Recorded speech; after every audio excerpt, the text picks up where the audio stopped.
Garissa, at the crossroads of hope and leadership. Momentum of hope and change is in the air. Garissa County, the most significant of the northeastern Kenya counties, NEC, has long been spoken of in terms of what it lacks rather than what it builds. Roads remain half-built, schools underfunded that have clear effect, the education of current generations, county offices mired in inefficiency. Devolution promised empowerment, yet the reality has been a cycle of weak leadership and eroded public trust.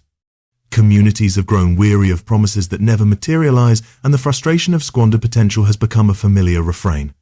That is why the gathering of Saturday, 29 November 2025, felt different. What began as the young wedding of Abdul Haji's son in Masalani became a summit of power, drawing leaders from across the Horn of Africa.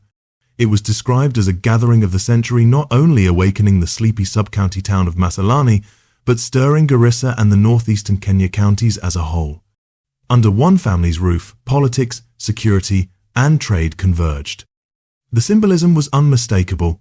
A quiet town, suddenly at the center of regional diplomacy, its new airstrip attracting dozens of planes across borders and from the country, and schools standing as markers of what could be achieved when vision meets development. The presence of President William Ruto underscored the national significance of the moment, while Mustafa's attendance highlighted Garissa's growing role in regional networks. Adding to this weight was the participation of Ethiopia's security chief, a signal that Garissa's future is inseparable from the wider Horn of Africa's stability and cooperation. This was not just a family celebration, it was a demonstration that Garissa can matter when its leadership and geography align. For once, Garissa was not peripheral, it was a pivotal. The weight of that symbolism was amplified by the stature of the Haji family. Their name carries a legacy of integrity and service in Kenya's public life. The late Senator Yusuf Haji embodied steadiness and trust during decades of national leadership. His son, Abdul Haji, has earned respect through his crisis-tested role in national security. And now Abdul Haji, stepping forward in Garissa's political arena, inherits not just a name but a tradition of credibility. His candidacy is framed by this lineage, a promise that governance can be restored to integrity and that Garissa can align with both national priorities and regional opportunities. This moment matters because Garissa sits at the crossroads of Kenya, Somalia, and Ethiopia, a place where politics, security, trade, and common traditions converge. The Masalani Summit was a reminder that Garissa can matter when its governance rises to the occasion. The county cannot afford another era of stagnation. It needs leadership that can turn symbolism into substance, bridging local frustrations with regional opportunities.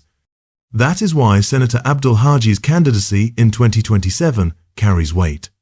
Governance is not just about managing budgets, although very critical too in the region. It is about restoring confidence, aligning with national priorities, and positioning the county within regional networks, new and old. Masalani Airstrip, the Lapset Corridor, Lamu County, Gode's industrial fertilizer hub. These are not abstract projects. They are lifelines that could turn Garissa into a regional trade gateway if guided by capable hands. Garissa deserves a governor who can transform momentum into measurable change. Abdul Haji's candidacy is not about one man alone. It is about whether Garissa can finally claim its rightful place in the story of East Africa's growth. If Abdul steps into that role, Garissa may finally move from the margins and uncertainty to the center, not just as a county with unmet needs, but as a hub of security, trade, and a leader in the development of Africa. For too long, Garissa has been defined by absence. With the right leadership, it can be remembered for its achievements. Let's not fixate it on superficial traits like fluency in the local language, even if it has no impact on the governance. The leadership trait that is very desperately needed now